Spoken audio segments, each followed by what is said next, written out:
Shalom Aleichem, my dear brothers and sisters. Today I wanted to discuss with you on the differences between the three calendars, the Jewish calendar, the Christian calendar, and the Muslim calendar.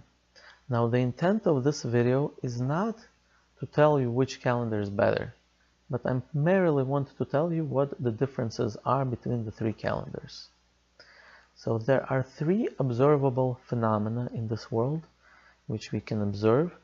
Astronomical phenomena, and that is, firstly, the Earth rotates around its axis. This is what gives us sunset and sunrise.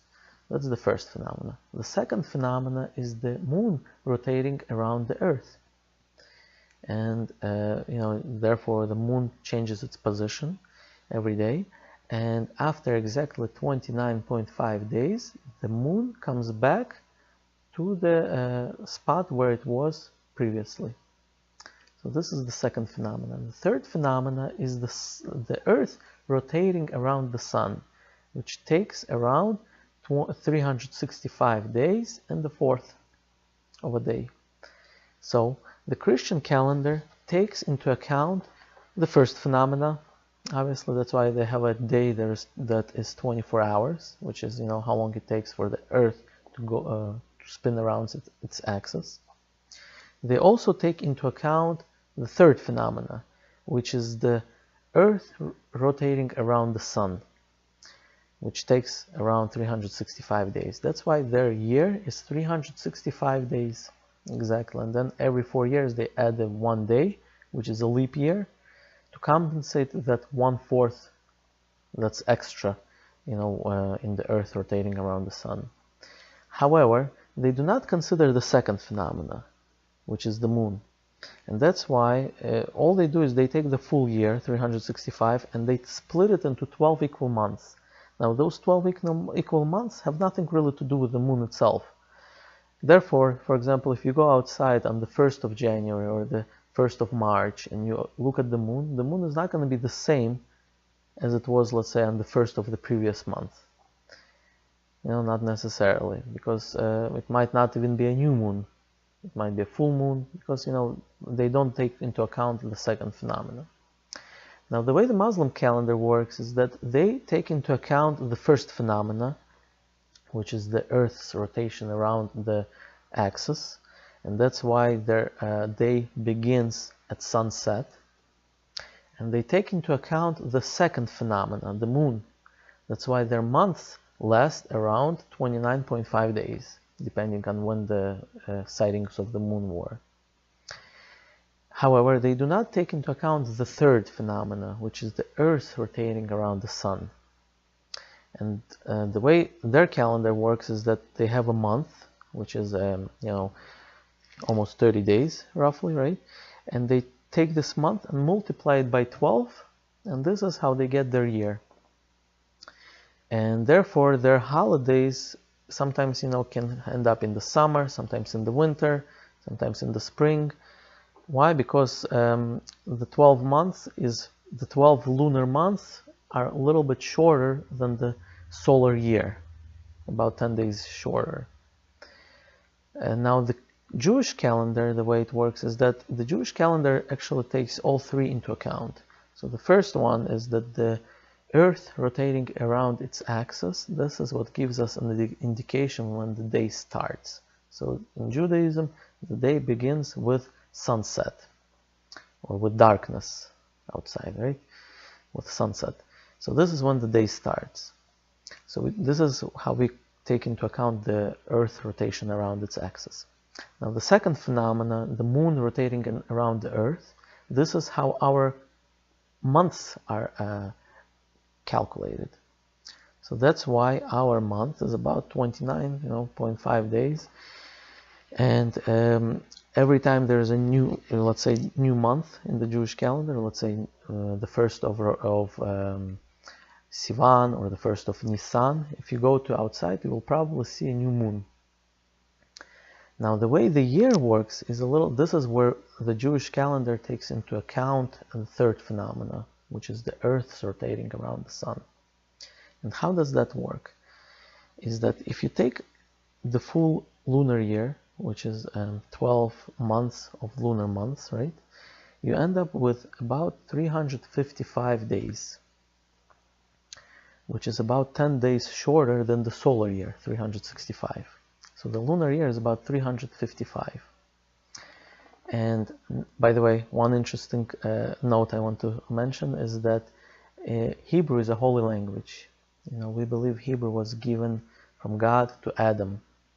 The first person spoke Hebrew. Then Noah, Abraham, they all spoke Hebrew. And this is, we consider this language a holy language, you know, something God created himself. And therefore it has some interesting phenomena sometimes. So the Hebrew word for a year is Shana, which is spelled 3 letters, Shin, Nun, Hey, Shana. And in Hebrew, each letter has a value. You know, because in ancient Hebrew, we never had numerals like 1, 2, 3.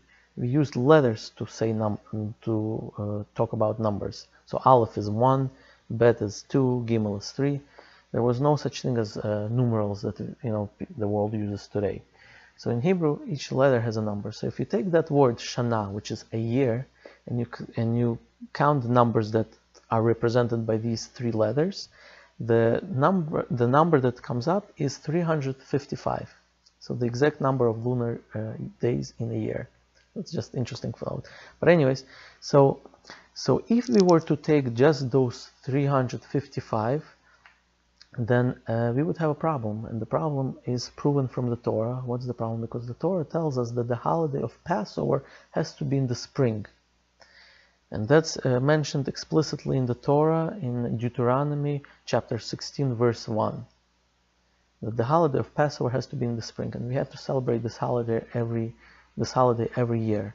And this is a holiday, you know, designed in order to remind us of when God took us out of Egypt. And part of the way it's reminding us is that the holiday falls in the spring, just like God took us out in the spring. Every year we have to celebrate it in the spring. So therefore, we cannot solely go by the lunar year. This was passed down to us from tradition. The way we have to do it is that we have to resync the lunar year to the solar year. And the way it's done is like this, that if you take 19 lunar years, and you add 7 months within those 19 years, then within the 19 years, the lunar and the solar calendar, they sync again together. And therefore the seasons do not change. So basically the way it works is that sometimes in the Jewish calendar we have 12 months, and sometimes we have 13 months. Sometimes 12 months, sometimes 13. So as long as within 19-year period we have 7 years which have 13 months, then the solar and the lunar calendar, they match exactly, and therefore the Earth rotating around the Sun and the season, this is what affects the season, this does not change in relation to the Jewish holidays. And this is basically how the Jewish calendar works. And another interesting thing is that in order to get this, you have to add exactly 7 months within 19 years. Right? So this is another indication of number 7. As I've mentioned in my previous world, there's, you know, if you look around in my previous video, if you look around, you will notice in this world number 7 standing out. You know, like there are 7 continents, there are 7 colors of the rainbow, there are 7 notes in musical octave. You know, number 7 is something special, and I've mentioned this in my previous video. So the way the Jewish calendar works is that the 7 extra months are added within 19-year period, and therefore our months are lunar months, our years are lunar/solar years, and our days are solar days, or the Earth's rotation around the axis days. I hope you enjoyed this video. Thank you for watching.